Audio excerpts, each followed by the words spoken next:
शहरामध्ये शिवसेना उद्धव बाळासाहेब ठाकरे पक्षाच्या वतीने राजेश वानखडे यांना निवडणुकीसाठी रिंगणात उतरवले असून त्यांनी 1 वर्षापूर्वी भारतीय जनता पार्टीला सोडून उद्धव ठाकरे गटात प्रवेश केला होता। निष्ठावंतांना डावलून आयात केलेल्या राजेश वानखडे यांच्या विरुद्ध एकनिष्ठेने ज्यांनी पक्षवाढीसाठी काम केले असे जानू मानकर यांना उमेदवारी न दिल्याने मानकर हे बंड करणार असून अपक्ष निवडणूक लढवणार।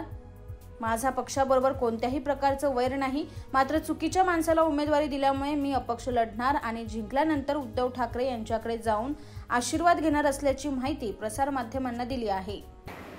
आज 140 अंबरनाथ विधानसभेमध्ये शिवसेना उद्धव बाळासाहेब ठाकरे पक्षाचं काम करत असताना मला उमेदवारी मिळाली नाही। निष्ठेने 2.5 वर्ष काम करत असलेल्या माझ्यासारख्या सामान्य शिवसैनिकाला उमेदवारी नाकारून माझं कुठलं डेमेरिट पक्षाला दिसलं याचा उलगडा मला अजून झालेला नाही। आणि आयत्या वेळी बीजेपीतून पार्सल केलेला संधी साधू उमेदवार पक्षाने इथं उमेदवार म्हणून दिलाय, जो की इथल्या बहुजनांना, वंचितांना, मायनॉरिटीला मान्य नाही।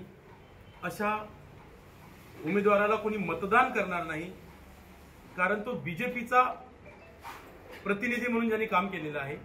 म्हणून निष्ठावंतांचं खरं प्रतिनिधित्व करण्यासाठी आणि माझ्यावर असलेली पक्षनिष्ठेची जबाबदारी म्हणून मी या निष्ठावंतांचं प्रतिनिधित्व करण्यासाठी अपक्ष उमेदवारी अर्ज भरून उद्धव साहेबांना इथली आमदारकी त्यांच्या पायाजवळ आणून जिंकून त्यांना दाखवणार आहे। त्यासाठीच माझं पक्षाशी नाही तर या उमेदवाराच्या विरोधात हा बंड आहे।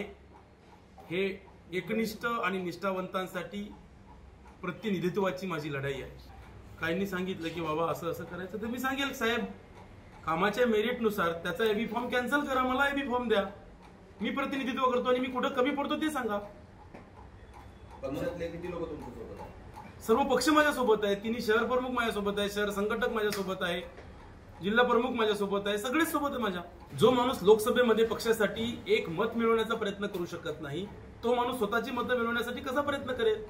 ज्या माणसाने या 6 महिन्यात किंवा 1 वर्षामध्ये स्वतः काय काय केलेल्या कामाचा आढावा द्यावा, ज्यांनी एकही मशाल चिन्ह एका घरात पोहोचवलं नाही, तो कसा माझा उमेदवार असू शकेल? तो कसं माझं प्रतिनिधित्व करू शकेल? आणि ज्या बीजेपीच्या विरोधात या शिवसेनेची लढाई आहे, त्याच बीजेपीचा उमेदवार माझा उमेदवार कसा स्वीकारता येईल या निष्ठावंतांना? कारण आमची लढाईच बीजेपीला संपवण्यासाठी आहे आणि बीजेपीचा माणूस इथं आम्ही उमेदवार म्हणून कसा स्वीकारू? हे इथल्या बहुसंख्याकांचं म्हणणं आहे, अल्पसंख्याकांचं म्हणणं आहे, इथल्या मायनॉरिटीचं म्हणणं आहे, इथल्या वंचितांचं म्हणणं आहे, बहुजनांचं म्हणणं आहे। आणि त्यांचा बुलंद आवाज उद्धव साहेबांच्या कानापर्यंत पोहोचावा म्हणून मी फक्त या निष्ठावंतांचं प्रतिनिधित्व करण्यासाठी 140 विधानसभेमध्ये हा अर्ज भरतो आहे। जर तो एबी फॉर्म रद्द करून मला भेटला तर मी पक्षाचा अधिकृत उमेदवार असेल, नाहीतर अपक्ष उमेदवार म्हणून माझी लढण्याची पूर्ण तयारी झालेली आहे। पूर्ण वाजत गाजत ढोल ताशाच्या गजरामध्ये ह्या विधानसभेचे लोकसभेमध्ये 1 मत मिळवण्यामध्ये ज्या माणसाचा वाटा नाही, मग त्यांनी दरेकर मॅडमसाठी जर 1 मत मिळवण्यासाठी मदत केली नसेल तर तो पक्षाचा आमदार आणून निवडून आणण्यासाठी काय करू शकेल? काहीच नाही करणार। खासदारांचा मित्र असं म्हणतात। हो, खासदार म्हणजे गेल्या वर्षीच 14 एप्रिलच्या स्टेजवर खासदार श्रीकांत शिंदे त्यांच्या स्टेजवर होते। किया था, उद्धव साहब को मैसेज किया था कि ये संधि साधु है, ये अपना नुमाइंदा नहीं हो सकता, पता है उद्धव साहब को। परंतु पक्षाच्या काही अडचणी असतात त्या समजून घेऊन पक्षवाढीसाठी याचा काहीतरी उपयोग होईल या उदात्त हेतूने मी त्याला स्वीकारलं। ठीक आहे, चल काम कर, तुला विधानसभा प्रमुख नेमलाय, पूर्ण विधानसभेमध्ये 2 शहरं आहेत, 3 शहर प्रमुख आहेत, त्यांच्या माध्यमातून पक्षाची संघटना मजबूत कर। पण त्याने 1 गटप्रमुख नेमला नाही, 1 शाखा प्रमुख नेमला नाही, उलट पक्षाला अजून कसं कमजोर करता येईल असा प्रयत्न केला। ज्यानं लोकसभेमध्ये काम केलं नाही, तो माझा प्रतिनिधी म्हणून मी स्वीकारूच शकत नाही, माझ्या निष्ठेला ते पुढे मान्यच नाही। त्यामुळे माझी ही बंडाळी आहे, त्यामुळे तो किनीकरांनी स्वतःचा मार्ग सुकर करण्यासाठी नेमलेला कॅन्डिडेट आहे, प्लॅन केलेला उमेदवार आहे, असं माझं 100% मत आहे.